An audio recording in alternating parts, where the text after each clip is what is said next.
One man murdered an entire town in Kentucky and burned it to the ground. That town literally doesn't exist anymore. The man's name was Bubba Bluetoe. It all started in the drought of 1888. The Bluetoes, who were part of a farming community, saved their crops in preparation for the drought. Nobody else did. And therefore, their neighbors hated them for it. So one night, the neighbors, the Bones family, sneak into the Bluetoes' barn, poison their wheat, not to kill them, but so that the whole town would turn on them. And it worked, because a week later, people were collapsing, scared, angry, and desperate for someone to blame. So the town came back to the Bluetoe farm with pitchforks and torches, and they burned the Bluetoe house while the family was still inside. Bubba wakes to screaming and sees his little sister Anne burning alive in front of him.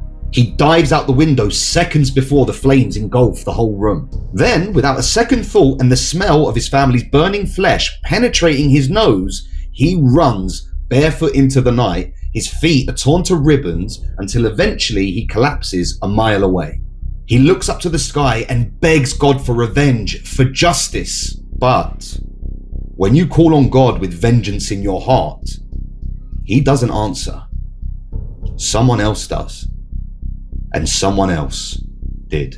Bubba made a deal that night, and before sunrise, he kept it. He walks back into town and murders every last person who wronged him. Every neighbor, every villager, every scream answered by 99 unmissable silver bullets. But he spares one person, the love of his life, Marianne. By morning, the town was ash and completely erased. And here's the part Kentucky locals still whisper about today.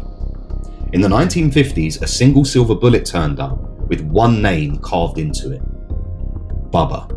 That bullet is the last one he never fired, the one meant for Marianne. And it's the only thing that's keeping his soul from the depths of hell. Rumor says the bullet's no longer in Kentucky. According to legend, the last bullet is somewhere in the underworld of New Orleans, and the person who fires it decides Bubba's fate. Some stories are true, some aren't. You decide.